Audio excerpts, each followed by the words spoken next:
Hi friends, welcome to exam theory. तो SSC constable GD 2019 में आपके टोटल एग्जाम 54 शिफ्टों में कराए गए थे, जिसके सारे मैथ के सॉल्यूशन आपको इस चैनल पर देखने को मिलेंगे। तो आज हम लोग इस वीडियो में 2-3-2019 के शिफ्ट 3 के सारे मैथ के सॉल्यूशन इस वीडियो में देखने वाले हैं। तो वीडियो के अंत तक जरूर बने रहिएगा। तो अगर आप इस चैनल पर नए हैं तो हमारे चैनल को सब्सक्राइब जरूर कर ले। यह हमारा सोशल मीडिया प्लेटफॉर्म है, आप हमसे यहाँ भी जुड़ सकते हैं। इसके लिंक आपको इस वीडियो के डिस्क्रिप्शन बॉक्स में मिल जाएंगे। और इस वीडियो को अपने दोस्तों के साथ शेयर करना बिल्कुल भी नहीं भूलिएगा। ये जो है टोटल आपके एसएससी कांस्टेबल जीडी 2019 में इतने शिफ्टों में आपके एग्जाम कराए गए थे, जिसके 11 तारीख से लेकर के 2-3-2019 की शिफ्ट 2 तक के सारे मैथ के सॉल्यूशन आपको इस चैनल पर करा दिए गए हैं। उनमें से आपके 15-2-2019 की शिफ्ट 2 और शिफ्ट 3 में मैथ के जो है आपके सबसे हार्डेस्ट शिफ्ट में से आपके एक थे। इसमें जो है आपके मैथ के बहुत ही हार्ड प्रश्न पूछे गए थे। तो ये सारे वीडियो आप हमारे चैनल के प्लेलिस्ट में जाकर देख सकते हैं। मैं आपको रिकमेंड करूंगा कि ये दोनों शिफ्ट के वीडियो आप जरूर जाकर देखिएगा। तो आज हम लोग इस वीडियो में 2-3-2019 के शिफ्ट 3 के सारे मैथ के प्रश्नों के सॉल्यूशन देखने वाले हैं। तो चलिए बढ़ते आज के प्रश्नों की ओर। तो देखेंगे क्वेश्चन नंबर 1।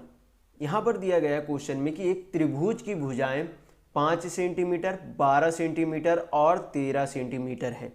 यानी कि एक कोई त्रिभुज यानी कि ट्रायंगल है जो कि 5 सेंटीमीटर, 12 सेंटीमीटर और 13 सेंटीमीटर उनकी भुजाओं की लंबाई है।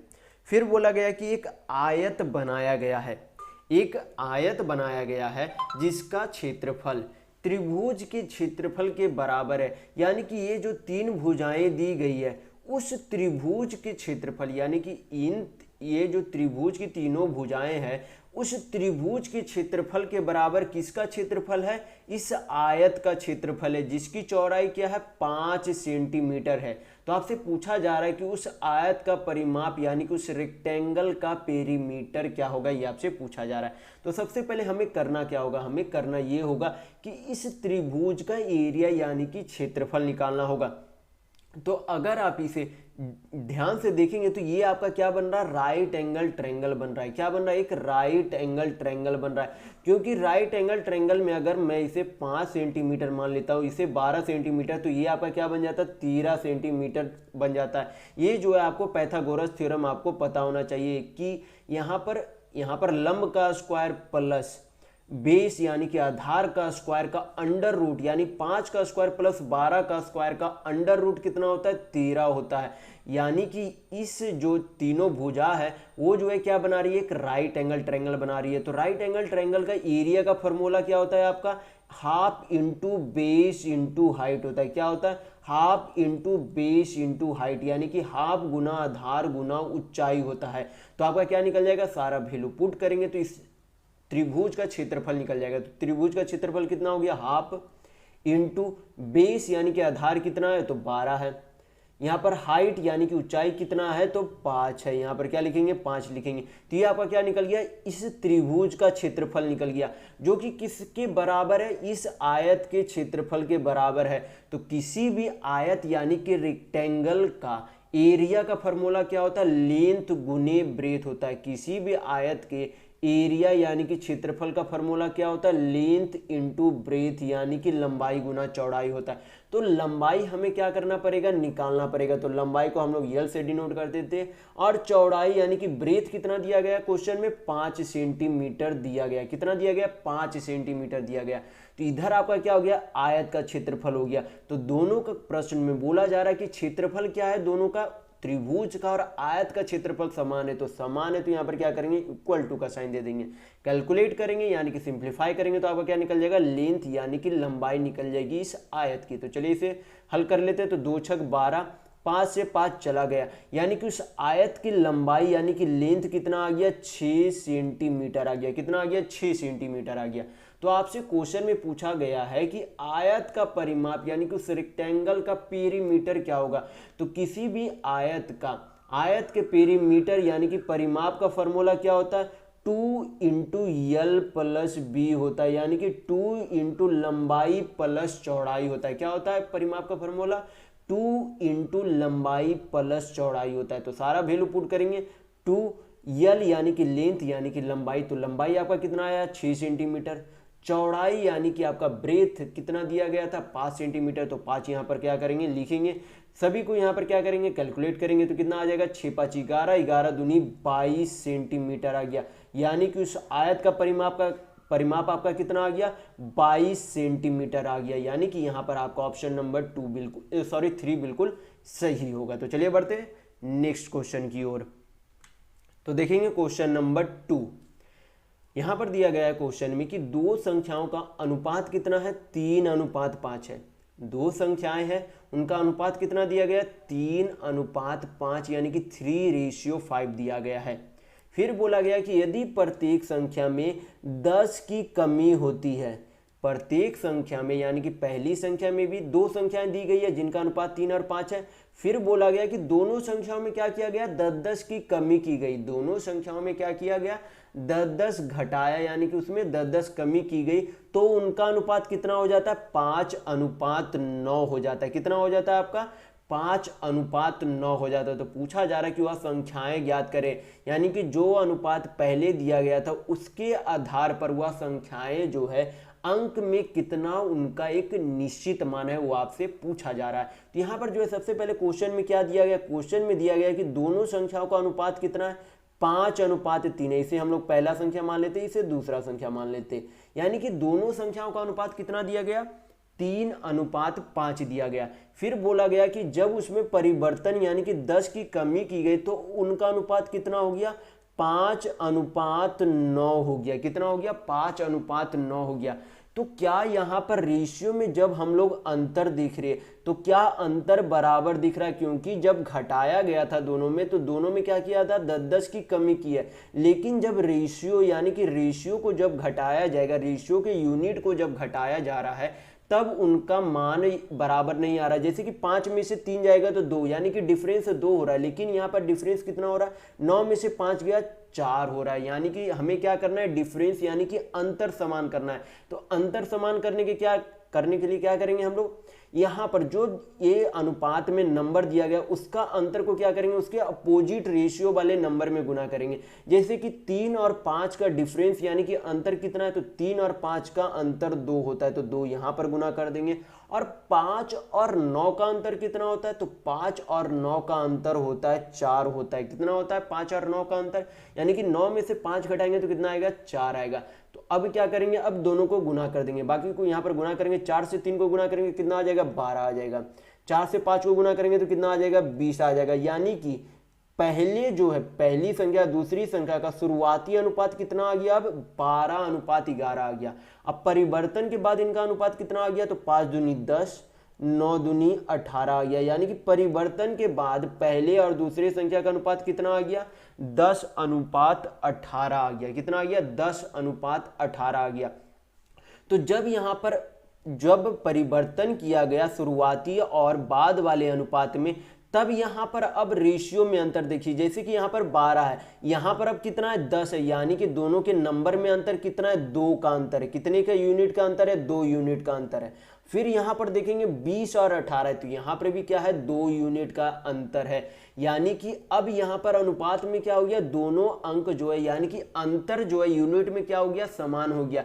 तो इसी 2 यूनिट के बराबर यहां पर क्या दिया गया 10 दिया गया। इसी 2 यूनिट के बराबर यहां पर क्या दिया गया 10 दिया गया। तो अब क्या करेंगे 1 यूनिट का वैल्यू निकालेंगे, तो 1 यूनिट बराबर आपका कितना हो जाएगा 2 से 10 को काटेंगे तो कितना बार में चला जाएगा 5 बार में चला जाएगा। यानी कि 1 यूनिट का वैल्यू कितना हो गया 5 हो गया। तो हमें क्या चाहिए, हमें दोनों संख्याओं का निश्चित मान चाहिए। तो दोनों संख्याओं का शुरुआती जो है अनुपात कितना था, तो 12:15 था। हम लोगों ने जो है परिवर्तन करके यहाँ पर जो है कितना लिखा था इसे 12:20। तो यहाँ पर 1 यूनिट बराबर 5 अंक है। 1 यूनिट बराबर कितना है 5 अंक है। तो 12 यूनिट बराबर कितना हो जाएगा, तो क्या करेंगे 12 × 5 यानी कि पहला अंक जो है कितना हो जाएगा 60 हो जाएगा। अगर 1 यूनिट बराबर 5 अंक है तो 12 यूनिट बराबर कितना हो जाएगा 12 × 25 60 हो जाएगा।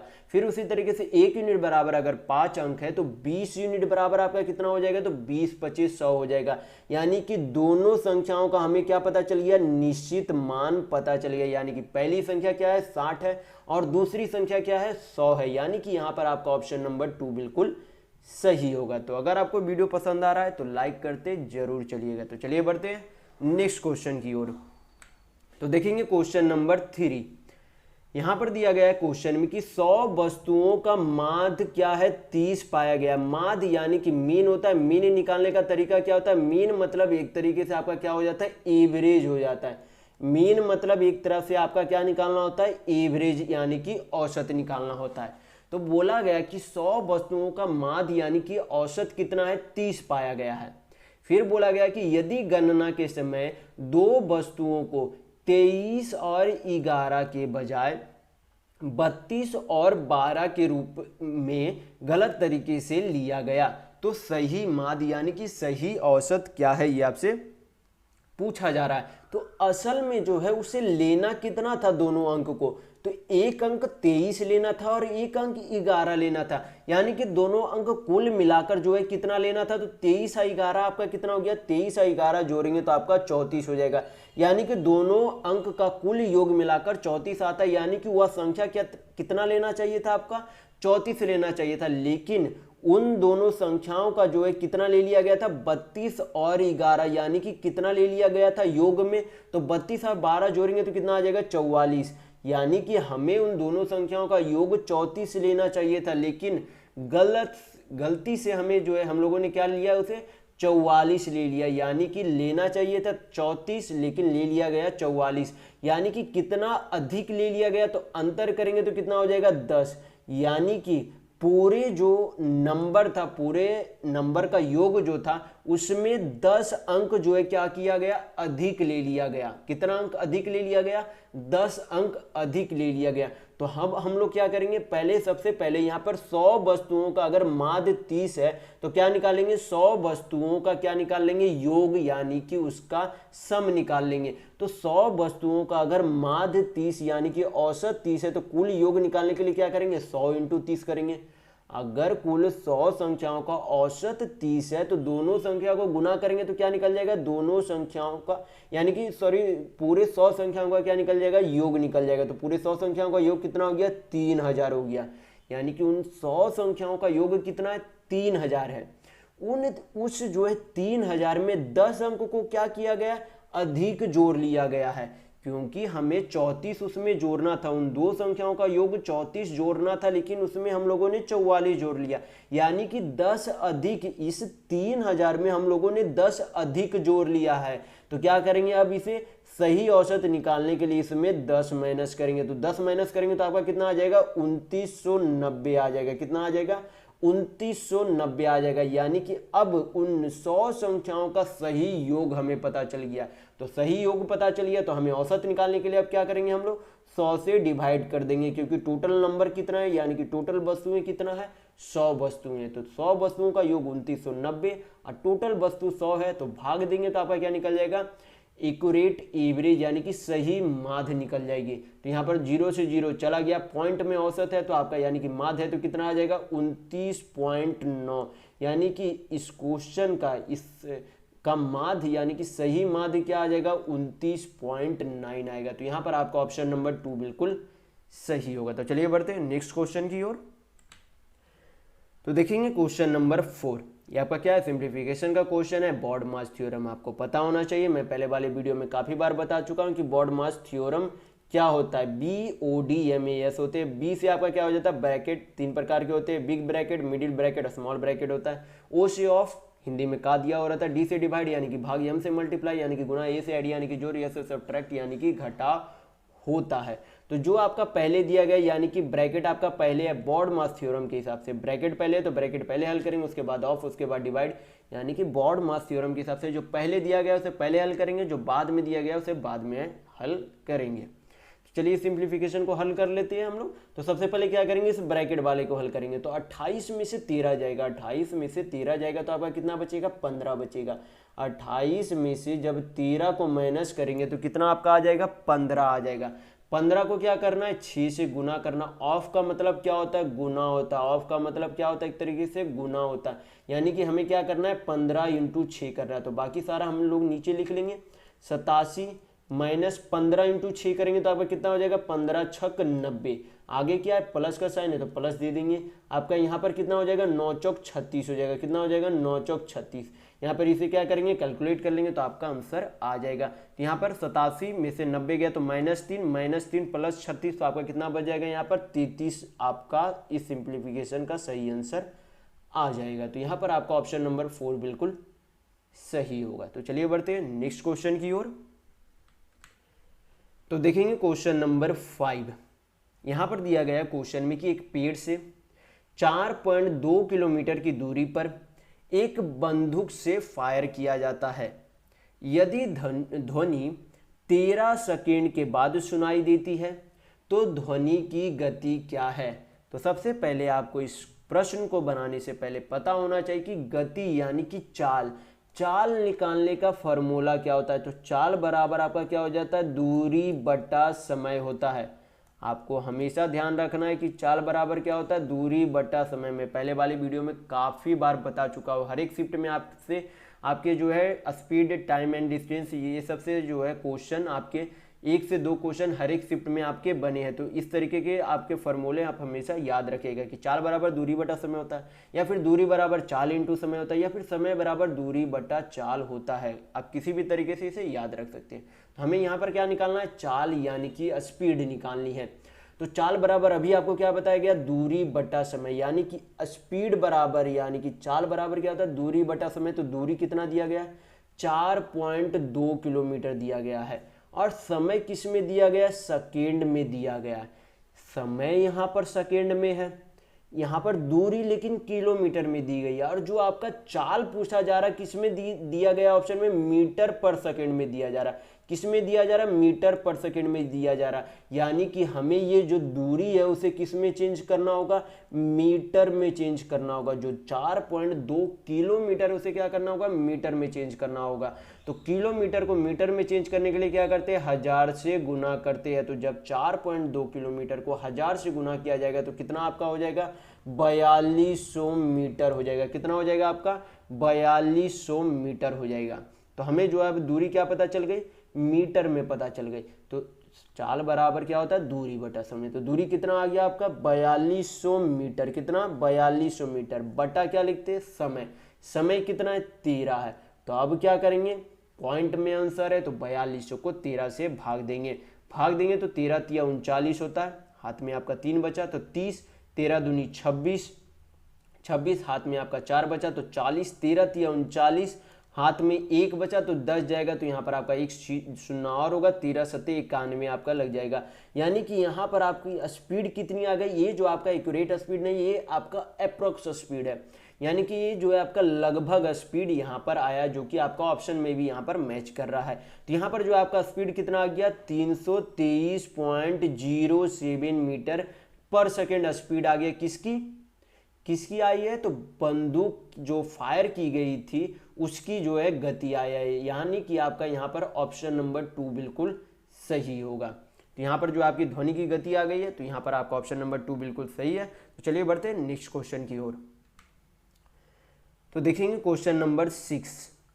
यहाँ पर दिया गया क्वेश्चन में कि सैम ने अपने मित्र से 6% प्रति वर्ष की साधारण ब्याज दर पर कुछ पैसे उधार लिए। उसने अपने मित्र को 18,200 रुपये जो है क्या किया, लौटा दिया। यानी कि कोई सैम जो था अपने मित्र से कितने प्रतिशत की दर से जो है उधार लिया, 6% की दर से। बोला कि सैम अपने मित्र से बोला कि मुझे कुछ रुपये उधार दे दो, मैं उस पर ब्याज दूंगा। कितना ब्याज दूंगा, तो 6% ब्याज दूंगा। तो उसे जो है 6% के ब्याज पर कुछ रुपये दिया, और उस रुपये को जो है कुछ समय के बाद उसने जो है कितने रुपये उसे वापस किया, 18,200 रुपये उसे लौटाया। फिर दिया गया क्वेश्चन में कि यदि सैम ने 14,000 रुपये उधार लिया, लीजिए यहाँ पर आपसे बोल भी दिया गया कि कितना उधार लिया गया, यानी कि सैम ने 14,000 रुपये उधार लिया, उसे वापस 18,200 रुपये जो है किया, यानी कि ब्याज उसमें जोड़कर उसे 18,200 रुपये वापस किया।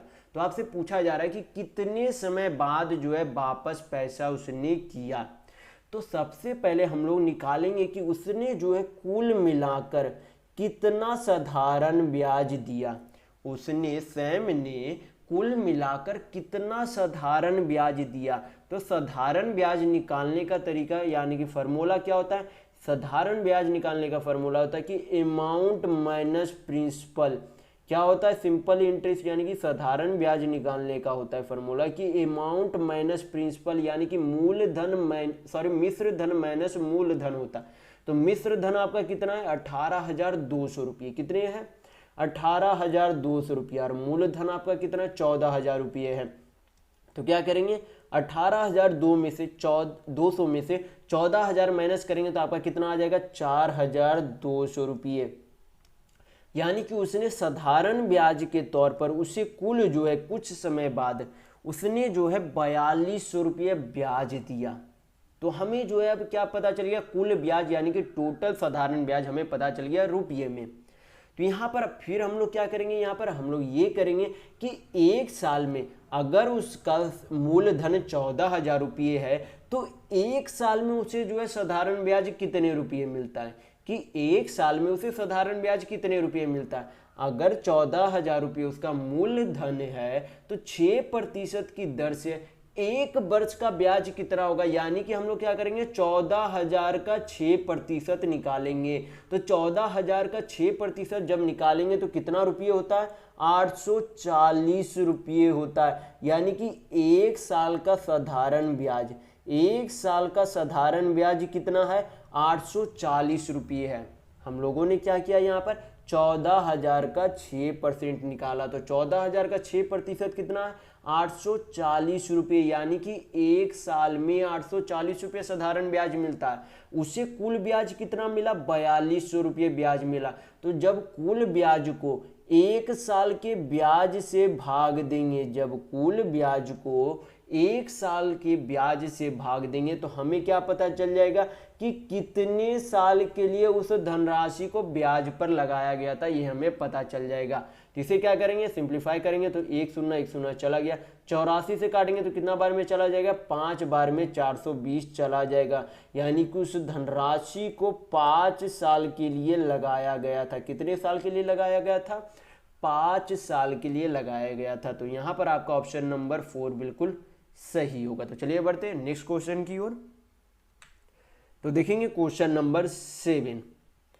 यहां पर दिया गया है कि 4 सेंटीमीटर ऊंचाई वाले एक बेलन को बनाने के लिए 11 सेंटीमीटर और 4 सेंटीमीटर यानी कि 11 सेंटीमीटर इंटू 4 सेंटीमीटर की एक आयताकार कागज को मोड़ दिया जाता है और बिना ओवरलैप किए, यानी कि किसी को भी जो है एक के ऊपर मतलब नहीं रखा गया, एक के ऊपर दूसरे कागज को नहीं रखा गया। बोला गया कि बिना ओवरलैप किए गए उस आयताकार कागज को सिलेंडर यानी कि बेलन के आकार में मोड़ा गया है। ये आपसे क्वेश्चन में बोला जा रहा है। तो आपसे पूछा गया क्वेश्चन में कि तो बने हुए बेलन का आयतन क्या है। अगर इस आयताकार कागज को बेलन के रूप में मोड़ा जाता है तो उस बेलन का आयतन यानी कि वॉल्यूम क्या है, ये आपसे पूछा जा रहा है। तो सबसे पहले हमें जो है आयतन यानी कि बेलन का आयतन निकालने के लिए हाइट यानी कि ऊंचाई तो यहाँ पर दी गई है, लेकिन उसका त्रिज्या यानी कि रेडियस नहीं दिया गया है।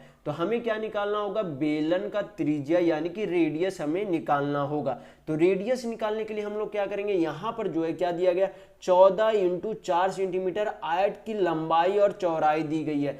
तो जो कागज मोड़ा गया था, जैसे कि मैं यहाँ पर आपको समझाने की कोशिश करता हूँ कि जैसे कि एक यहाँ पर एक आपका क्या है, एक रेक्टेंगल नुमा कागज है। क्या है, एक आपका रेक्टेंगल नुमा कागज है। इसे क्या किया गया, मोड़ा गया। इसे जो है किसी तरफ से मोड़ा गया, जैसे कि इधर से मान लेंगे कि इधर से जो है इस तरीके से मोड़ा जा रहा है, इसे जो है इस तरीके से मोड़ा जा रहा है कि इसे जो है मोड़ा जा रहा है कि आपस में जो है जुड़ जा रहा है, कैसा बन जाए, इस तरीके का फिगर बन जाए, यानी कि सिलेंडर नुमा आकार का एक इस तरीके से क्या बन जाए, फिगर बन जाए। यानी कि इसे जो है इस तरीके से गोल तरीके से मोड़ा गया है। तो यहाँ पर जो है जो ये आपका जो मोड़ा जाएगा, जब मोड़ा जाएगा एक आयत को, जब बेलन के आकार में मोड़ा जाएगा तो उसे जो है किस आधार पर मोड़ा जाएगा, उसके वक्र पृष्ठ क्षेत्रफल के आधार पर मोड़ा जाएगा। यानी कि जितना इस बेलन का वक्र पृष्ठ क्षेत्रफल यानी कि लेटरल सरफेस एरिया होगा उतना ही जो है इस आयत का क्षेत्रफल होगा। जितना इस बेलन का वक्र पृष्ठ क्षेत्रफल यानी कि लेटरल सरफेस एरिया होगा उतना ही इस आयत का क्षेत्रफल होगा। तो यहाँ पर जो है सबसे पहले बेलन का वक्र पृष्ठ क्षेत्रफल यानी कि लेटरल सरफेस एरिया का फॉर्मूला क्या होता है, तो 2 पाई आर एच होता है। क्या होता है, 2 पाई आर एच होता है। और किसी भी आयत का एरिया का फॉर्मूला क्या होता है, लेंथ इनटू ब्रेथ यानी कि लंबाई गुना चौड़ाई होता है। तो यहाँ पर क्या करेंगे, सारा वैल्यू पुट करेंगे तो आपका क्या निकल जाएगा, इस बेलन का त्रिज्या यानी कि रेडियस निकल जाएगी। तो यहाँ पर क्या करेंगे, सारा वैल्यू पुट करेंगे तो 2 पाई को क्या लिख सकते हैं 22/7, रेडियस यानी कि त्रिज्या हमें निकालना है तो उसे r से डिनोट कर देंगे। यहाँ पर h यानी कि ऊंचाई यहाँ पर कितना दिया गया 4 सेंटीमीटर, तो 4 यहाँ पर लिख देंगे, जो कि किसके बराबर, इस बेलन का वक्र पृष्ठ क्षेत्रफल किसके बराबर है, इस आयत के क्षेत्रफल के बराबर। तो आयत का क्षेत्रफल अभी आपको बताया गया क्या होता है, लंबाई गुना चौड़ाई यानी कि लेंथ इनटू ब्रेथ होता है। तो लेंथ कितना दिया गया 11, ब्रेथ 4 सेंटीमीटर, दोनों का एरिया यहाँ पर क्या हो जाएगा, बराबर हो जाएगा। हल करेंगे तो क्या निकल जाएगा, त्रिज्या निकल जाएगा, किसका, बेलन का निकल जाएगा। तो हल करेंगे यहाँ पर 11 दूनी 22, आपका यहाँ पर 4 से 4 चला गया, r बराबर आपका कितना आ जाएगा, आपका 7/4 आ जाएगा। क्या आ जाएगा, 7/4 आ जाएगा। तो अब हमें बेलन का त्रिज्या भी पता है और ऊंचाई भी पता है। तो अब हमें क्या निकालना, अब हमें जो है क्वेश्चन में क्या पूछा जा रहा है, उसका आयतन पूछा जा रहा है यानी कि वॉल्यूम पूछा जा रहा है। तो वॉल्यूम का फॉर्मूला क्या होता है, वॉल्यूम का फॉर्मूला होता है पाई आर स्क्वायर एच होता है। क्या होता है वॉल्यूम यानी कि आयतन का formula pi r square h होता है। तो वॉल्यूम का सारा जो है फॉर्मूला पे वैल्यू पुट करेंगे तो आपका वॉल्यूम यानी कि आयतन निकल जाएगा। तो वॉल्यूम पाई को क्या लिख सकते हैं 22/7, आर यानी कि त्रिज्या कितनी आई है 7/4, आर स्क्वायर है तो 7/4 2 बार गुना कर देंगे। एच यानी कि ऊंचाई कितना दिया गया बेलन का, तो 4 सेंटीमीटर, यहाँ पर 4 सेंटीमीटर लिख लेंगे। अब क्या करेंगे, इसे सिंप्लीफाई कर लेते हैं तो 4 से 4 चला गया, 7 से 7 आपका चला गया, 2 से काटेंगे तो 11, 2 दूनी 4 चला गया, यानी कि 11 × 7 तो आपका कितना हो जाएगा 77/2।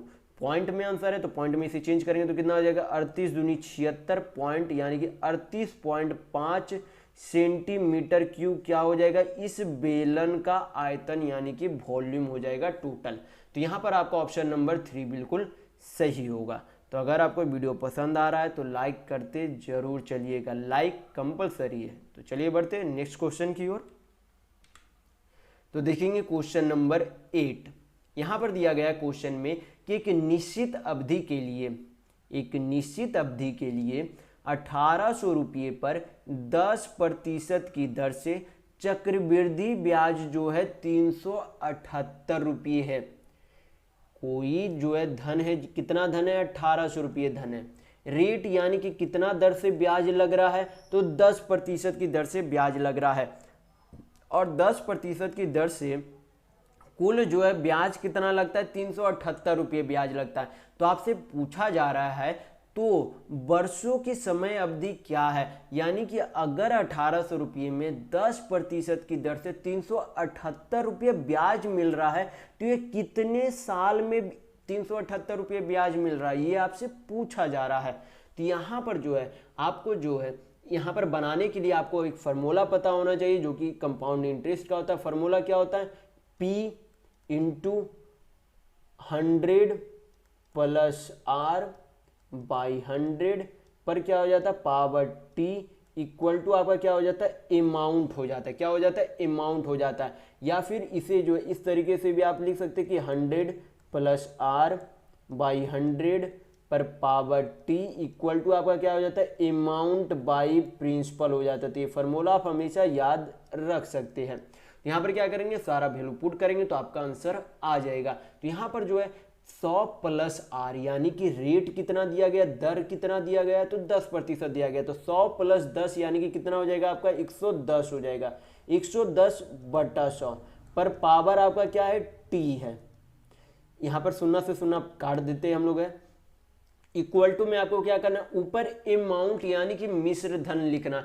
तो अमाउंट बराबर यानी कि मिश्र धन बराबर आपका क्या होता है, प्रिंसिपल प्लस कंपाउंड इंटरेस्ट होता है, यानी कि मूल धन प्लस चक्रवृद्धि ब्याज होता है। तो मूल धन आपका कितना दिया गया क्वेश्चन में, 1800 रुपये, और यहाँ पर चक्रवृद्धि ब्याज कितना दिया गया, 378 रुपये। तो कुल आपका अमाउंट यानी कि मिश्र धन कितना हो गया, तो 18 3 21 यानी कि 2178 रुपये हो गया। तो अमाउंट आपका कितना आ गया, 2178 बटा प्रिंसिपल यानी कि मूलधन क्वेश्चन में दिया गया है, कितना दिया गया, 1800 रुपये दिया गया है।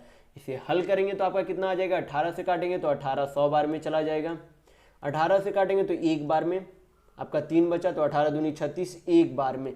तो इसे जो है क्या हम लोग इस तरीके से लिख सकते हैं, जैसे कि इधर तो है 11/10 आपका बचा था पावर टी बराबर 121। 121 जो है किसका स्क्वायर होता है, 121 किसका स्क्वायर होता है, तो 11 का स्क्वायर होता है, और 100 किसका स्क्वायर होता है, तो 10 का स्क्वायर होता है। यानी कि ऊपर भी स्क्वायर है नीचे भी स्क्वायर है, यानी कि 11/10 का क्या बन जाएगा, यहाँ पर होल स्क्वायर बन जाएगा। क्या बन जाएगा, होल स्क्वायर बन जाएगा। तो यहाँ पर हमें क्या दिख रहा है, यहाँ पर दोनों जगह क्या है, बेस सेम है। तो जब बेस सेम होता है तो पावर क्या हो जाते हैं, पावर आपका क्या हो जाता है, बराबर हो जाता है। यानी कि t बराबर यहाँ पर आपका क्या हो जाएगा, 2 हो जाएगा। यानी कि आपका समय कितना आ गया, 2 साल आ गया। आपका t यानी कि टाइम का वैल्यू कितना आया, 2 आ गया। यानी कि उस राशि को 2 साल के लिए ब्याज पर लगाया गया था। तो यहाँ पर आपका ऑप्शन नंबर 3 बिल्कुल सही होगा। तो आपको जो है ये जो आपको इतना करने की ज़रूरत नहीं है परीक्षा में, सॉल्यूशन आपका मात्र इतने का है, सॉल्यूशन आपका मात्र इतने का है। आपको अगर इसे जो है बनाने का तरीका पता है तो आप मुश्किल से इसे 30 से 40 सेकेंड में इसे आप आसानी से हल कर लेंगे परीक्षाओं में।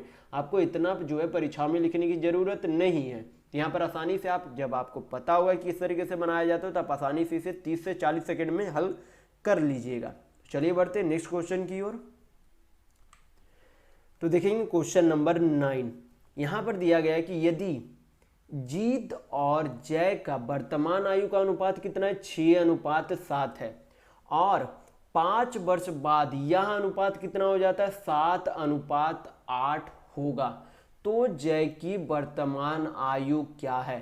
तो जब आप यहाँ पर रेशियो को दोनों का अंतर देखेंगे तो जीत पहले मान लीजिए रेशियो में 6 यूनिट था, तो बाद में कितना हो गया, 7 यूनिट हो गया। फिर जय, जीत के बाद जय है, तो जय जो है पहले 7 यूनिट था, तो अब कितने यूनिट हो गया, 8 यूनिट हो गया। तो क्या हमें यहाँ पर दोनों में बराबर डिफरेंस देखने को मिल रहा है। तो यहाँ पर आपको क्या देखने को मिल रहा है, बराबर डिफरेंस, यानी कि दोनों अनुपातों में दोनों के आयु का अंतर 1-1 यूनिट है। कितने यूनिट है, यानी कि 6 है तो यहाँ 7 हो गया, 7 है जय का तो यहाँ पर 8 हो गया, यानी कि दोनों में 1-1 यूनिट का अंतर है। तो इसी 1 यूनिट के अंतर को यहाँ पर क्या दिया गया, वर्ष दिया गया। इसी 1 यूनिट बराबर कितना दिया गया, 5 साल दिया गया है। यानी कि वर्तमान आयु का अनुपात 6:7 है, 5 वर्ष बाद इतना अनुपात हो जाएगा। तो दोनों के अनुपात में यूनिट का अंतर 1 यूनिट है, जो कि 5 वर्ष के बराबर है, यानी कि 1 यूनिट का वैल्यू 5 साल है। तो पूछा क्या गया क्वेश्चन में, तो आपसे पूछा जा रहा है क्वेश्चन में कि जय की वर्तमान आयु क्या है। तो जय का जो है वर्तमान आयु जो है यूनिट में कितना था, सॉरी ये आपका जीत है, ये आपका नहीं है, ये आपका जीत है, ये आपका क्या है, जय है। तो जय जो है वर्तमान में जो है कितने यूनिट है, तो 7 यूनिट है। तो 1 यूनिट का वैल्यू अगर 5 साल है, 1 यूनिट का वैल्यू अगर 5 साल है, तो 7 यूनिट का वैल्यू निकालने के लिए क्या करेंगे, 5 में 7 से गुना करेंगे, तो आपका कितना आ जाएगा, 35 आ जाएगा। यानी कि जय का वर्तमान आयु कितना है, 35 साल है। कितना साल है, 35 साल है। तो यहाँ पर आपका ऑप्शन नंबर 3 बिल्कुल सही होगा। तो चलिए बढ़ते हैं नेक्स्ट क्वेश्चन की ओर। तो देखेंगे क्वेश्चन नंबर 10। ये आपका क्या है, ग्राफ का क्वेश्चन है। ग्राफ में क्या दिया गया है, XYZ कंपनी है, कागज के उत्पादन है जो कि लाखों टन में किया जाता है। सभी यहाँ पर जो है वर्ष में दिए गए हैं कि XYZ वर्ष में जो है सभी दिए गए। जैसे 1996 में X आपका क्या है, X आपका ब्लू है, Y जो है आपका क्या है, लाल है, और ये जो आपका हरा दिख रहा है वो क्या है, Z है। इस तरीके से सभी वर्षों में क्या दिया गया, कागज का उत्पादन दिया गया अलग अलग कंपनियों के द्वारा। तो हम लोग क्वेश्चन में देखेंगे कि पूछा क्या जा रहा है। तो क्वेश्चन में यहाँ पर आपसे पूछा जा रहा है कि 1997 से 99 में 1997 से 99 में कंपनी वाई के औसत उत्पादन, 1997 से 99 में कंपनी वाई के औसत उत्पादन के उसी अवधि में कंपनी जेड के औसत उत्पादन का अनुपात क्या है, ये आपसे पूछा जा रहा है। तो हमें क्या सबसे पहले क्या निकालना होगा, 1997 से 99 के वाई कागज के, यानी कि वाई कंपनी के कागज के उत्पादन का योग निकालना होगा। तो वाई जो है कौन था आपका, लाल वाला था। तो लाल अब किसमें ढूंढना, 1997 से 99, ये आपका 97, 98, 99, सिर्फ ये तीनों साल में देखना है। तो वाई का यहाँ पर देखेंगे, यानी कि लाल वाले को देखेंगे, तो लाल वाला यहाँ पर कितना है, 35 है, 97 में 35, फिर 98 में भी 35 है, यानी कि 35, 35, 70, फिर अगले साल में कितना है, 40 है, यानी कि 70 और 40 आपका कितना हो गया, 110 हो गया। यानी कि वाई कंपनी द्वारा 1997 से 99 के बीच कुल 110 लाख टन जो है कागज का उत्पादन किया गया था। तो ये जो है तीनों साल का क्या निकल गया, योग निकल गया। हमें चाहिए क्या, औसत चाहिए। तो टोटल जो है कितने साल का ये जो है योग है, 3 साल का योग है। तो क्या करेंगे, 3 से डिवाइड कर देंगे, तो क्या निकल जाएगा आपका, 1 साल का योग निकल, 1 साल का आपका यहाँ पर निकल जाएगा कि 1 साल में जो है वाई का कितना उत्पादन किया गया था। अब क्या करेंगे, कंपनी जेड का देखेंगे। तो कंपनी जेड का जो है, कंपनी जेड आपका क्या था, यहाँ पर जो हरा वाला दिख रहा है आपका, हरा वाले सारे यहाँ पर दिख रहा है, वो जो आपका क्या है, जेड वाले कंपनी का। तो सभी को यहाँ पर क्या करेंगे, जोड़ लेंगे, तो आपका कितना हो जाएगा टोटल। तो 1997 में 40, फिर आपका कितना है यहाँ पर 45, तो 40 और 45 आपका कितना हो गया, 85, फिर उसके अगले साल में क्या है, 35 है, तो आपका कितना हो गया, 85 और 35, तो आपका 9, 9, 3, 12, यानी कि 120 हो गया। तो ये आपका क्या निकल गया, जेड कंपनी का 97 से 99 का योग निकल गया। तो टोटल जो है कितने साल का योग है, 3 साल का योग है। तो क्या करेंगे, 3 से डिवाइड कर देंगे, क्योंकि हमें औसत चाहिए। और इन दोनों का क्या पूछा जा रहा था, अनुपात, यानी कि रेशियो पूछा जा रहा था। सिंप्लीफाई कर लेंगे तो आपका अनुपात निकल जाएगा। तो 3 से 3 चला गया, 0 से 0 चला गया, यानी कि कितना अनुपात आ गया, तो 11:12 आ गया। कितना अनुपात आ गया, 11:12 आ गया। तो यहाँ पर आपका ऑप्शन नंबर 4 बिल्कुल सही होगा। तो चलिए बढ़ते हैं नेक्स्ट क्वेश्चन की ओर। तो देखेंगे क्वेश्चन नंबर 11। तो यहां पर क्वेश्चन में दिया गया है कि ए, बी और सी का औसत वजन 45 केजी है। ए, बी और सी का औसत वजन कितना है, 45 केजी है। फिर बोला गया कि यदि ए और सी का औसत वजन 42 केजी है और बी और सी का औसत वजन 38 केजी है, तो सी का वजन कितना होगा। तो यहाँ पर सबसे पहले हम लोग क्या निकाल लेंगे, ए बी सी का औसत वजन दिया गया है, तो क्या निकाल लेंगे हम लोग, ए बी सी का कुल वजन निकाल लेंगे। क्या निकाल लेंगे, कुल वजन निकाल लेंगे। तो कुल वजन कितना हो जाएगा, 45। टोटल जो है कितने नंबर है, तो 1, 2, 3 नंबर है, तो यहाँ पर 3 से गुना कर देंगे, क्योंकि ये औसत यानी कि एवरेज दिया गया था। तो एवरेज से योग में बदलने के लिए क्या करते हैं, जितना नंबर दिया गया उससे गुना कर देते हैं। तो गुना करेंगे तो कितना आ जाएगा, 4 तिया 12, 5 तिया 15, यानी कि 120 और 15 135 हो जाएगा। कितना हो गया आपका, 135 हो गया। तो यहाँ पर हमें क्या पता चल गया, तीनों वस्तुओं का कुल वजन पता चल गया। अब हम लोग क्या करेंगे, यहाँ पर दिया गया है फिर आगे की ए और सी का, ए और सी का कुल वजन कितना है, कुल औसत वजन 42 है। तो कुल वजन निकालने के लिए क्या करेंगे, 2 से गुना करेंगे, क्योंकि यहाँ पर कितने हैं, 2 नंबर है, तो 2 से गुना करेंगे, कितना हो जाएगा, 84 हो जाएगा। फिर आगे दिया गया कि बी और सी का औसत वजन कितना है, तो बी और सी का औसत वजन कितना है, 38 है। तो बी और सी का अगर औसत वजन 38 है, तो योग निकालने के लिए इसमें भी 2 गुना करेंगे, क्योंकि यहाँ पर टोटल नंबर कितने, 2 है, तो 2 से गुना करेंगे, कितना हो जाएगा, 38 दूनी 76।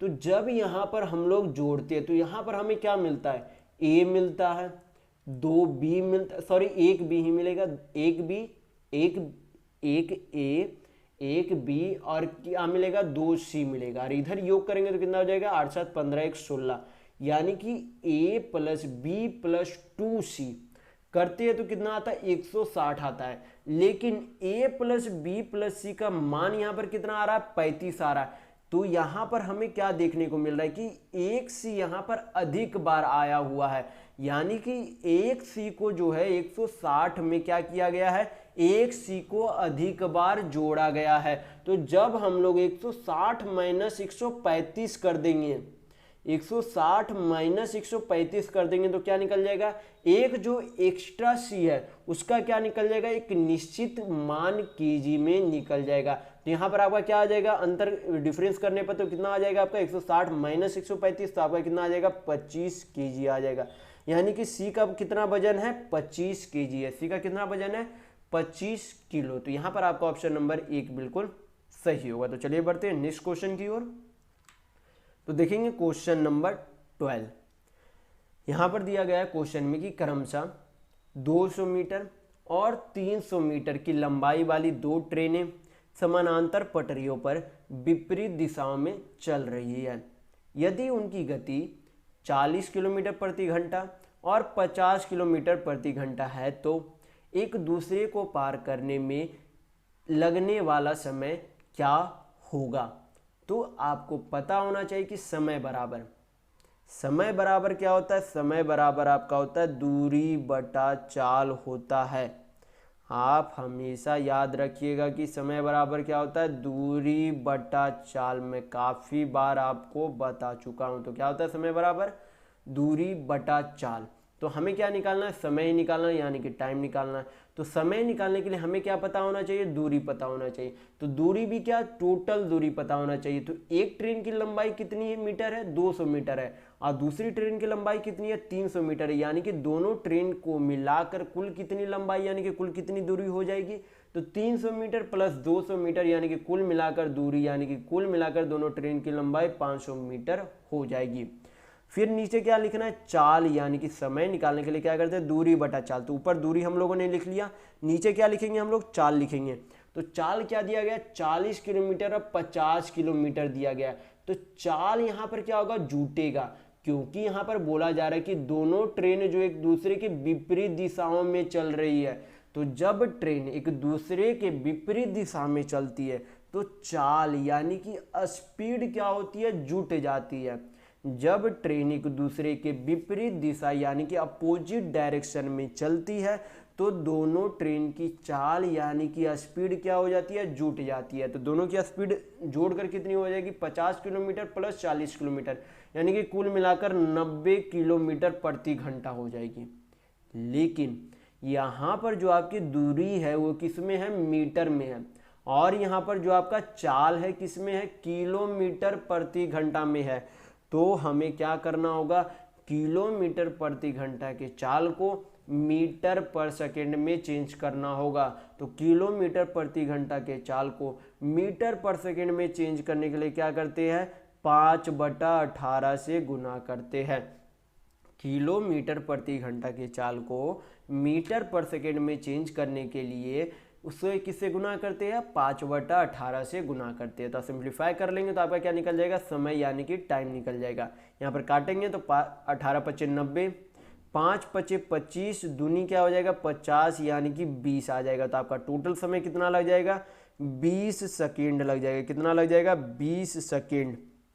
तो यहाँ पर आपका ऑप्शन नंबर 3 बिल्कुल सही होगा। तो चलिए बढ़ते हैं नेक्स्ट क्वेश्चन की ओर। तो देखेंगे क्वेश्चन नंबर 13।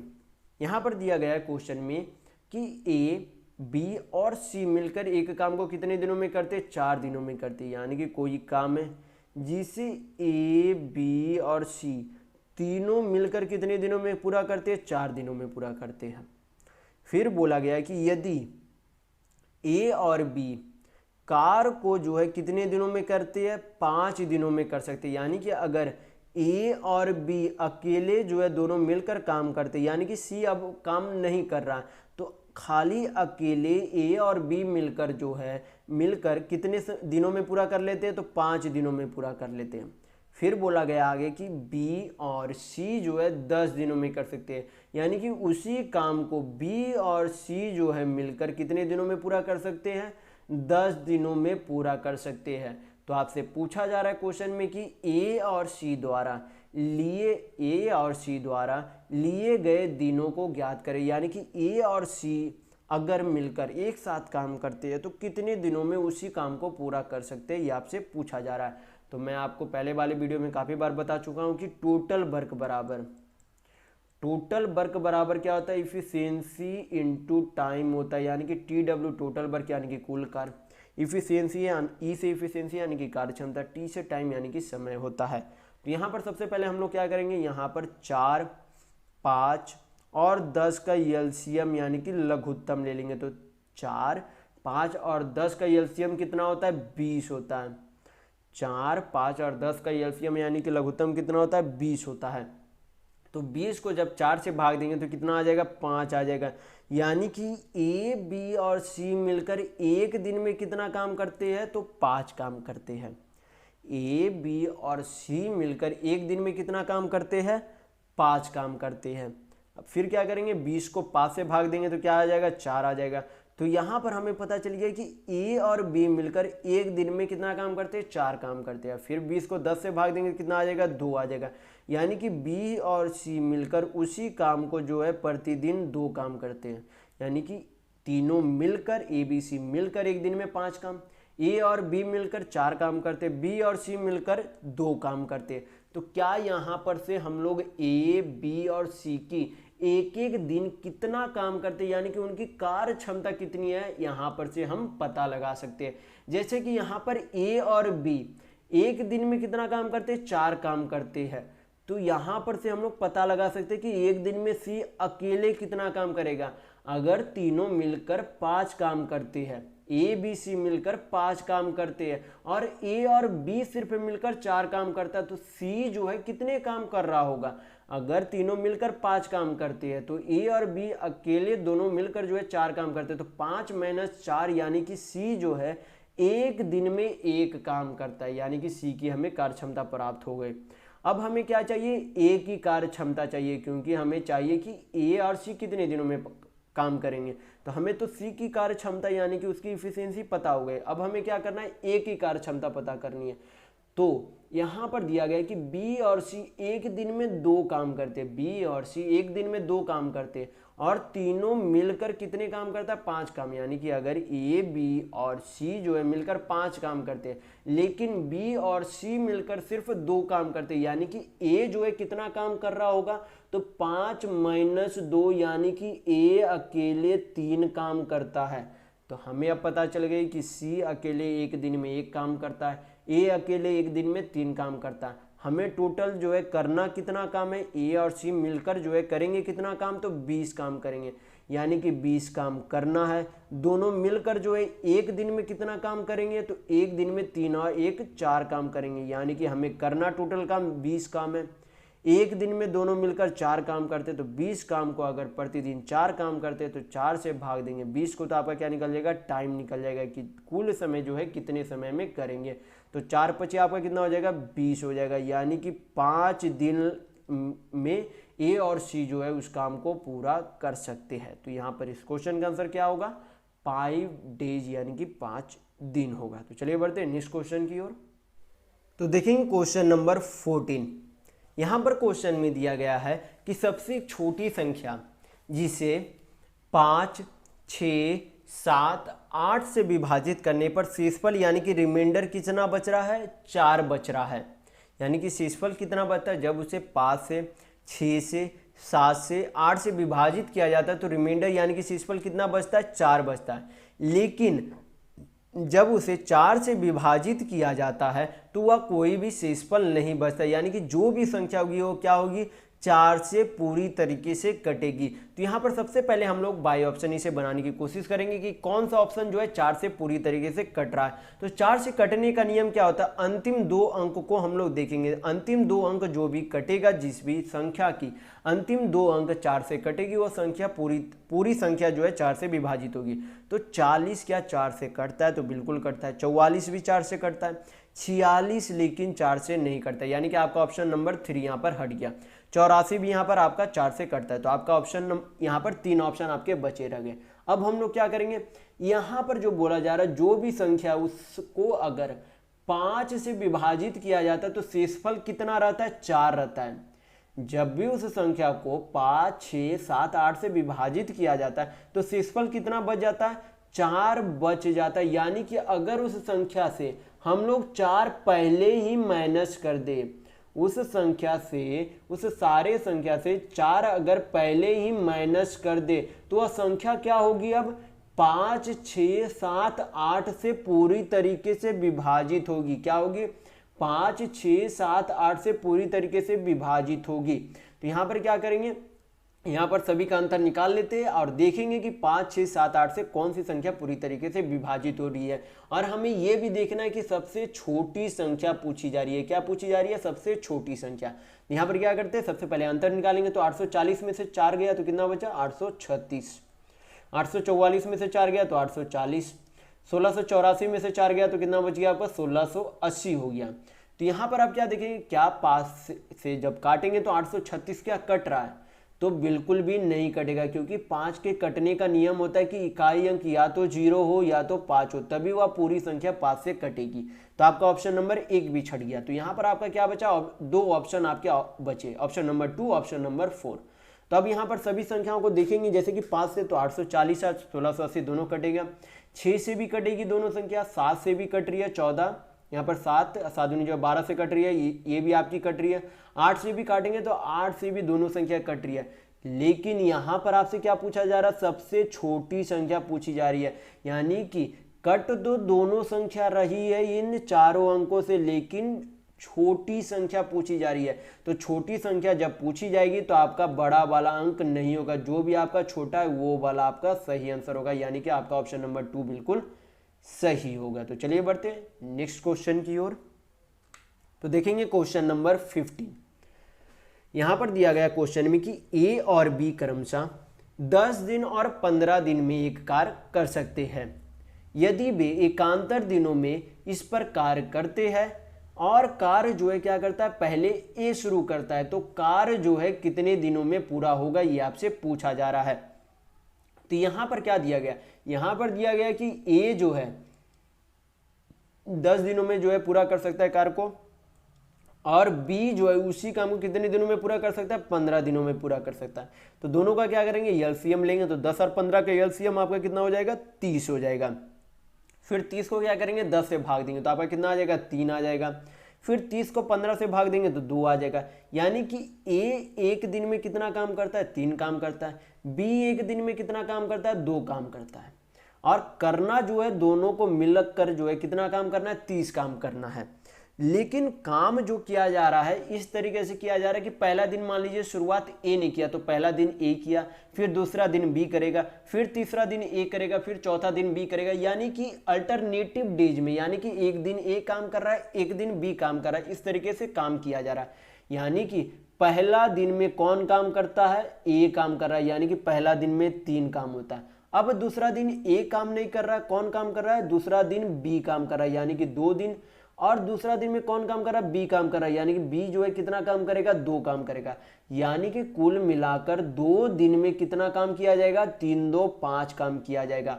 हमें करना कुल कितना काम है, 30 काम करना है। तो अगर 2 दिन में 5 काम किया जाता है तो 30 काम करने के लिए, यानी कि 5 को 30 बनाने के लिए क्या करेंगे, 6 से मल्टीप्लाई करेंगे, क्योंकि इधर जो आपका क्या था, वर्ग था।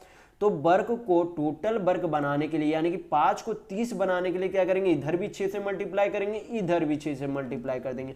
तो आपका इधर क्या आ जाएगा, दिनों की संख्या आ जाएगी, इधर आपकी क्या आ जाएगा, टोटल वर्ग यानी कि कुल कार आ जाएगा।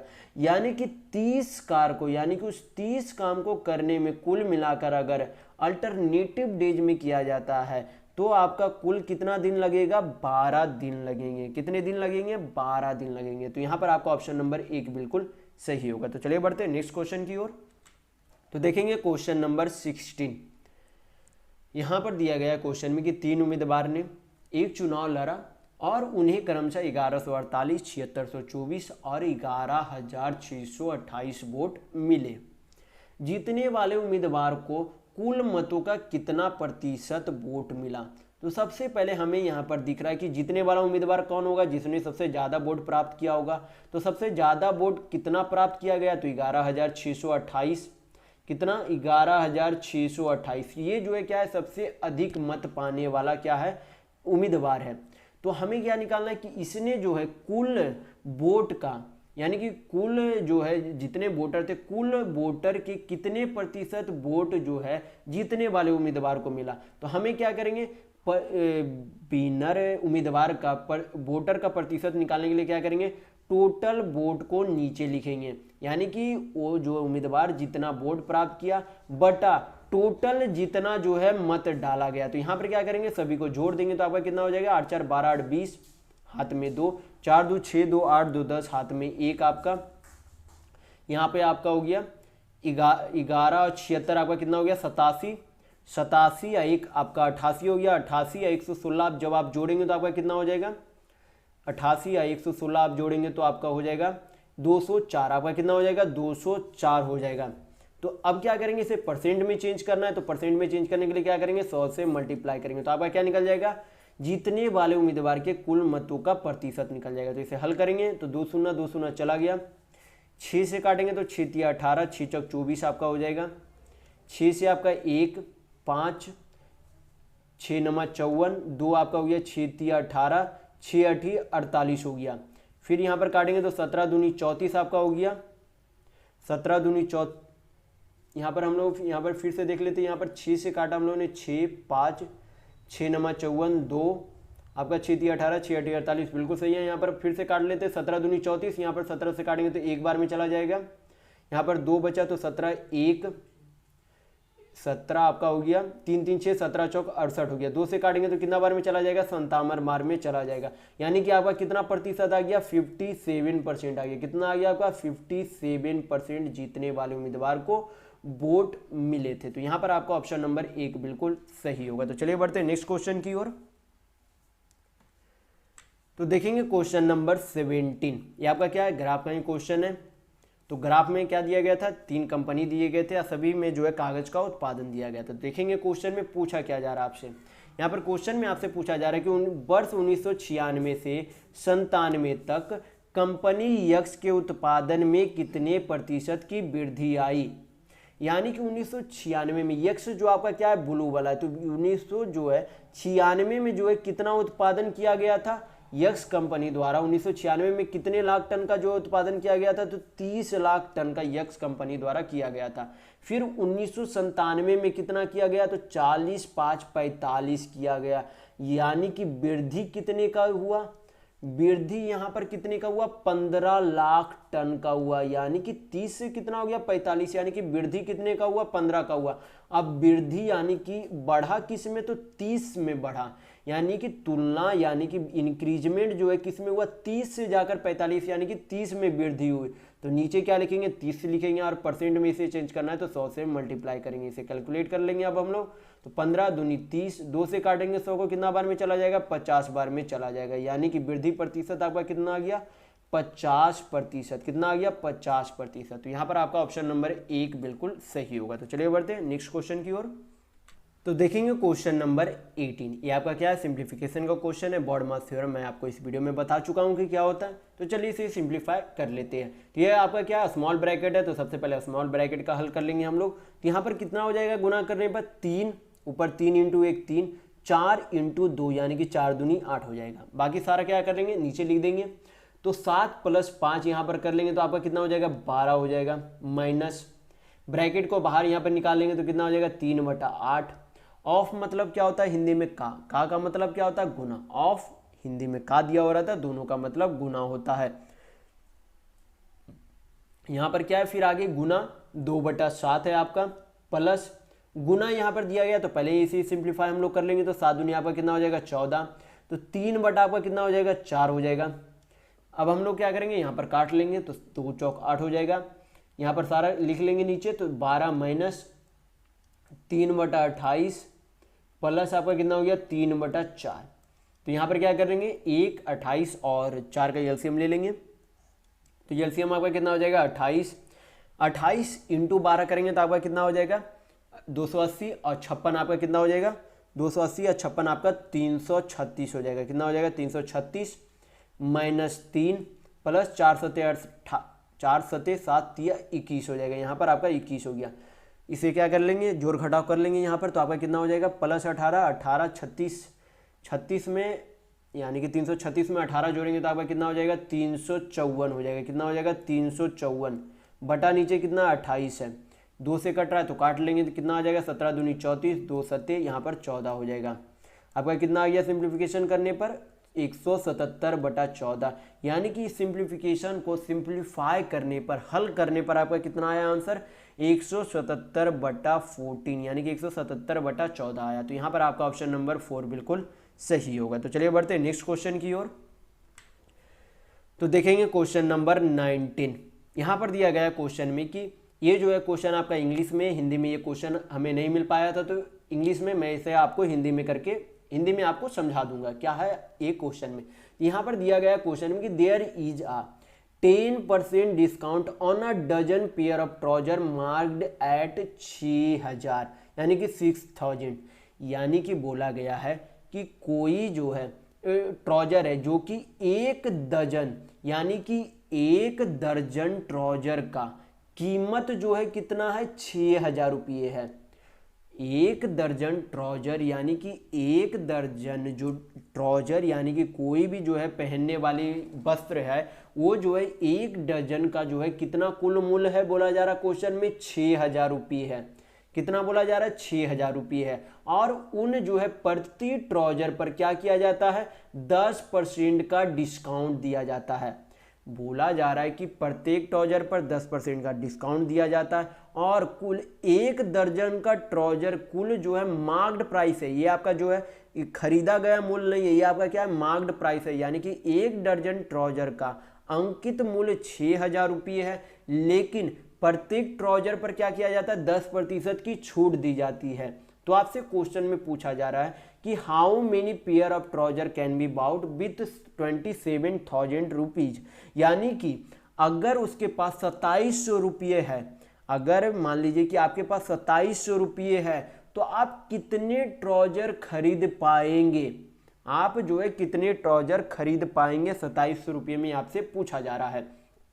तो यहां पर सबसे पहले निकाल लेंगे कि एक ट्राउजर उसने जो है कितने में मूल्य पड़ता अगर हम लोग उसे खरीदते हैं। तो 1 दर्जन ट्राउजर यानी कि 12 ट्राउजर का, 1 दर्जन में कितने ट्राउजर होंगे तो 12 ट्राउजर होंगे, तो 12 ट्राउजर का मूल्य जो है कितना दिया गया 6000 रुपये दिया गया है। 1 दर्जन यानी कि 12 ट्राउजर का मूल्य जो है कितना दिया गया है 6000 रुपये दिया है। तो यहाँ पर जब इसे काटेंगे तो कितना आ जाएगा 5 यहाँ पर आ जाएगा 500, यानी कि 1 ट्राउजर का मूल्य कितना आ गया आपका 500 रुपये आ गया। 1 ट्राउजर का मूल्य कितना आ गया 500 रुपये आ गया। तो ये 500 रुपये जो आपका 1 ट्राउजर का मूल्य आया ये आपका खरीदा हुआ मूल्य नहीं है, ये आपका क्या है अंकित मूल्य है। इस अंकित मूल्य पर क्या किया जाता है 10% का छूट दिया जाता है।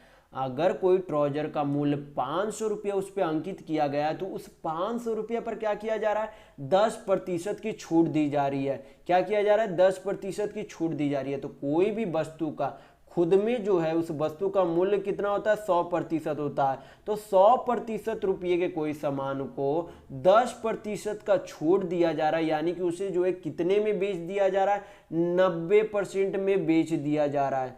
90% में क्या किया जा रहा है 100% का कोई सामान 10% की छूट दिया जा रहा है, यानी कि उसे 90% में बेच दिया जा रहा है। तो जब इसे सिंप्लीफाई करेंगे तो आपका क्या निकल जाएगा 1 ट्राउजर को कितने रुपये में खरीद सकते हैं उसका मूल्य आ जाएगा। यहाँ पर क्या करेंगे कैलकुलेट कर लेंगे, इसे 2 शून्य चला गया 9 पचे 45, यानी कि अगर आप खरीदने जाते हैं तो 1 ट्राउजर आपको कितना रुपये में खरीद सकते हैं 450 रुपये में खरीद सकते हैं। यानी कि हमें अब 1 ट्राउजर का असल मूल्य यानी कि खरीदने वाला मूल्य हमें प्राप्त हो गया है। तो अब क्या करेंगे पूछा जा रहा है कि 2700 रुपये में कितने ट्राउजर खरीदे जा सकते हैं। तो टोटल रुपये हमारे पास कितना है 2700 रुपये है। 1 ट्राउजर का मूल्य अगर 400 रुपये 450 रुपये तो 450 से जब भाग देंगे तो आपका क्या आ जाएगा नंबर ऑफ ट्राउजर आ जाएगा, यानी कि हम लोग जो है कितना ट्राउजर खरीद सकते हैं उसकी संख्या आ जाएगी। इसे हल करेंगे तो आपका कितना आ जाएगा 0 चला गया 45 दूनी 90 9 27, यानी कि 3 दूनी 6 बार में यहाँ पर चला जाएगा, यानी कि नंबर ऑफ ट्राउजर कितना आ गया 6 आ गया, यानी कि ट्राउजर की संख्या कितनी हो गई 6 हो गई। तो यहाँ पर आपका ऑप्शन नंबर 3 बिल्कुल सही होगा। तो चलिए बढ़ते हैं नेक्स्ट क्वेश्चन की ओर। तो देखेंगे क्वेश्चन नंबर 20, ये आपका क्या है ग्राफ का क्वेश्चन है। XYZ कंपनी है, पहले वाले ये ग्राफ है। तो यहाँ पर देखेंगे क्वेश्चन में पूछा क्या जा रहा है। यहाँ पर क्वेश्चन में आपसे पूछा जा रहा है कि 5 वर्षों में औसत उत्पादन किस कंपनी के लिए न्यूनतम था। औसत उत्पादन किस कंपनी के लिए न्यूनतम था। तो यहाँ पर आपको कुछ नहीं करना, यहाँ पर जो है सभी को क्या करेंगे, सभी कंपनियों का यहाँ पर जोड़ देंगे। जिस कंपनी का जो है योग सबसे कम होगा उस कंपनी का क्या होगा, उस कंपनी का औसत उत्पादन सबसे कम होगा। तो इस क्वेश्चन को मैं बता नहीं रहा हूँ, इस क्वेश्चन को आप कमेंट करके बताइएगा कि कौन सा ऑप्शन सही है, यानी कि कौन सा आंसर जो है सही है। इस क्वेश्चन को मैं बता नहीं रहा हूँ। 20 नंबर क्वेश्चन है, आप क्वेश्चन नंबर टाइप कीजिएगा कमेंट में और बताइएगा कि कौन सा ऑप्शन सही है। यहाँ पर आपको क्या करना है, सभी का जो है योग निकालिएगा, जिसका योग सबसे कम होगा उसी का 5 वर्ष का औसत सबसे कम होगा। तो यहाँ पर कमेंट करके जरूर बताइएगा कि कौन सा आंसर सही होगा। तो चलिए बढ़ते हैं नेक्स्ट क्वेश्चन की ओर। तो देखेंगे क्वेश्चन नंबर 21। यहाँ पर दिया गया क्वेश्चन में कि यम को जो है 20 रुपये देने से ए के पास उतनी राशि होगी जितने यम के पास पहले थी। क्वेश्चन में बोला जा रहा है कि यम के पास, यम को जो है 20 रुपये देने से, यम को 20 रुपये देने से ए के पास उतनी राशि होगी जितनी जो है यम के पास पहले थी। फिर आगे बोला गया कि यदि ए और यम के पास 220 रुपये की राशि है तो यम की पहली राशि के साथ ए की राशि का अनुपात क्या होगा, ये आपसे पूछा जा रहा है। तो यहाँ पर जब आप क्वेश्चन ध्यान से पढ़ेंगे तो यहाँ पर आपको क्वेश्चन ध्यान से पढ़िए। ये जो लाइन है, आप ये लाइन जो है पहला लाइन, ये आप ध्यान से पढ़िएगा। यहाँ पर बोला गया कि यम है और ए है। यहाँ पर बोला गया कि यम को 20 रुपये देने से पहले ए के पास जो है उतनी राशि होगी जितनी यम के पास पहले थी। यानी कि यहाँ पर बोला जा रहा है कि ए जो है, ए जो है क्या है, यहाँ पर ए जो है यम से जो है क्या है 20 रुपये कम है। क्या है, ए के पास जो है यम से जो है क्या है 20 रुपये कम है। यानी कि यम के पास जो है कितना, यक्स प्लस 20 रुपये है। क्या है, यक्स प्लस 20 रुपये और ए के पास जो है यक्स रुपये। यानी कि दोनों में रुपये का अंतर कितना, 20 रुपये। ये जो आपको पहला लाइन में जो है क्वेश्चन में आपसे बोलने की कोशिश की जा रही है कि यम के पास जितनी राशि है उतनी राशि जो है ए से क्या है 20 रुपये अधिक है। यानी कि दोनों का योग यहाँ पर फिर कितना दिया गया, 220 रुपया दिया गया। कितना दिया गया, 220 रुपया दिया गया। तो 220 रुपया दिया गया। तो यहाँ पर कैलकुलेट करेंगे तो आपका क्या निकल जाएगा, यक्स का वैल्यू निकल जाएगा। तो यक्स का वैल्यू निकालेंगे तो 2x, 20 को उधर भेजेंगे तो आपका कितना हो जाएगा, सॉरी यहाँ पर 220 था, 20 को जब उधर भेजेंगे तो 220 में से 20 जाएगा तो आपका कितना बचेगा, 200 बचेगा। तो यक्स बराबर आपका कितना आ गया, 100 आ गया। यक्स बराबर आपका कितना आ गया, 100 आ गया। तो पूछा जा रहा है कि यम की पहली राशि के साथ ए की राशि का अनुपात क्या है। तो यम का जो है पहले वाली राशि क्या थी, यक्स प्लस 20 थी और ए की पहले वाली राशि यक्स थी। यानी कि यक्स का मान अगर 100 है तो 100 प्लस 20 कितना हो जाएगा, 120। यानी कि यम की राशि कितनी थी पहले, 120 और ए की राशि कितनी है, यक्स यानी कि 100 है। दोनों का क्या पूछा जा रहा है, अनुपात यानी कि रेशियो पूछा जा रहा है आपसे। तो यहाँ पर सिंप्लीफाई कर लेंगे तो कितना आ जाएगा, 20 छक 120 हो जाएगा और 20 25 100 हो जाएगा। यानी कि यम और ए का जो है कितना अनुपात आ गया, 6:5 आ गया। यानी कि यहाँ पर ऑप्शन नंबर 4 बिल्कुल आपका सही होगा। तो चलिए बढ़ते हैं नेक्स्ट क्वेश्चन की ओर। तो देखेंगे क्वेश्चन नंबर 22। यहाँ पर दिया गया क्वेश्चन में कि एक छात्र के अंकों को गलती से 62 के बजाय 87 दर्ज किया गया था। इसके कारण कक्षा के औसत अंक आधे बढ़ गए थे। कक्षा का औसत अंक क्या हुआ था, उसके कारण आधा बढ़ गया था। तो पूछा जा रहा है कि कक्षा में छात्रों की संख्या क्या थी। तो जो भी छात्रों की संख्या थी, जो भी छात्रों, जैसे कि मान लेते हम लोग यक्स छात्रों की संख्या थी, उनके औसत में क्या हो गए, आधा बढ़ गए। यानी कि अगर टोटल नंबर ऑफ छात्र यक्स है, उनमें क्या हुआ, औसत में आधा बढ़ गया। तो जब टोटल नंबर के छात्र से उसके औसत बढ़े हुए औसत को गुना किया जाएगा, जब उसके कुल छात्रों को बढ़े हुए औसत अंक से गुना किया जाएगा, तो जो आपका अंक में परिवर्तन हुआ है, जो आपका अंक में परिवर्तन हुआ है उसके बराबर होगा। जैसे कि 62 के बजाय यहाँ पर 87 लिख लिया गया था, तो कितना अधिक ले लिया गया था, तो यहाँ पर दोनों का अंतर निकालेंगे तो आपका कितना हो जाएगा 17, 8 आपका कितना हो जाएगा 8 7 15 यानी कि 25 हो जाएगा। यानी कि दोनों का डिफरेंस कितना हो गया यहाँ पर, यानी कि 62 के बजाय 62 अंक लेना था, 87 ले लिया था, यानी कि अधिक कितना ले लिया था 25 ले लिया था। यानी कि जब स्टूडेंट के यानी कि छात्रों की संख्या को जब उसके औसत बढ़े हुए औसत से गुना किया जाएगा, तो हमें वो अंक प्राप्त होगा जितना अधिक उसमें जोड़ लिया गया था। तो यहाँ पर जब सिंप्लीफाई करेंगे तो आपका यहाँ पर नंबर ऑफ स्टूडेंट यानी कि यक्स का मान आ जाएगा। तो यक्स बराबर आपका कितना हो जाएगा 25 दूनी 50 हो जाएगा। यानी कि टोटल जो है छात्रों की संख्या कितनी थी पहले, और है भी कितनी है 50 है। यानी कि यहाँ पर आपका ऑप्शन नंबर 2 बिल्कुल सही होगा। तो चलिए बढ़ते हैं नेक्स्ट क्वेश्चन की ओर। तो देखेंगे क्वेश्चन नंबर 23 यानी कि 23।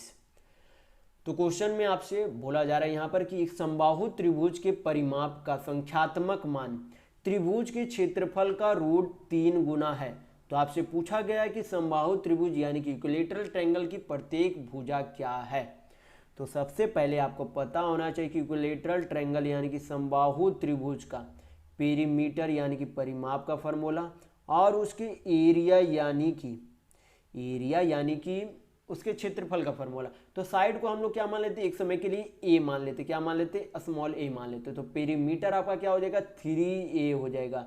पेरीमीटर यानी कि परिमाप आपका कितना हो जाएगा 3a हो जाएगा। और एरिया निकालने का फॉर्मूला क्या होता है √3/4 साइड स्क्वायर। तो साइड को हम लोगों ने ए माना तो क्या हो जाएगा √3/4 a स्क्वायर हो जाएगा। तो पेरीमीटर का फॉर्मूला √3 है, ये क्षेत्रफल का फॉर्मूला √3/4 a स्क्वायर। तो यहाँ पर बोला गया है क्वेश्चन में कि त्रिभुज का परिमाप का संख्यात्मक मान, यानी कि त्रिभुज का परिमाप अगर 3 है तो त्रिभुज के परिमाप का संख्यात्मक मान यानी कि उसके जो असल मान में बराबर नहीं है, संख्यात्मक मान यानी कि जितना अंक में मान आ रहा है उस पर यहाँ पर वैल्यू जो है पुट यानी कि वैल्यू यहाँ पर जो उस तरीके से इसे सिंप्लीफाई करना है। यहाँ पर बोला गया है कि त्रिभुज का परिमाप यानी कि त्रिभुज का परिमाप कितना है 3a है। त्रिभुज का परिमाप का संख्यात्मक मान त्रिभुज के क्षेत्रफल का, तो त्रिभुज का क्षेत्रफल कितना है √3/4 a स्क्वायर, यानी कि त्रिभुज के क्षेत्रफल का √3 गुना के बराबर है। यानी कि त्रिभुज का परिमाप त्रिभुज के क्षेत्रफल के मान के √3 गुना के बराबर त्रिभुज के परिमाप के बराबर है। यहाँ पर सिंप्लीफाई करेंगे तो क्या निकल जाएगा, त्रिभुज की भुजा की लंबाई निकल जाएगी। तो इसे हल करेंगे तो √3 कितना हो जाएगा √3 इंटू √3 करेंगे तो कितना हो जाएगा 3 हो जाएगा, यानी कि √3 इंटू √3 यानी कि 3। तो 3 से 3 चला गया, a से a स्क्वायर काटेंगे तो एक a चला जाएगा, यानी कि a बराबर आपका क्या आ जाएगा 4 आ जाएगा। यानी कि इस त्रिभुज की साइड यानी कि भुजा की लंबाई कितनी आ गई 4 सेंटीमीटर आ गई। कितनी आ गई 4 सेंटीमीटर आ गई। तो यहाँ पर आपका ऑप्शन नंबर 1 बिल्कुल सही होगा। तो चलिए बढ़ते हैं नेक्स्ट क्वेश्चन की ओर।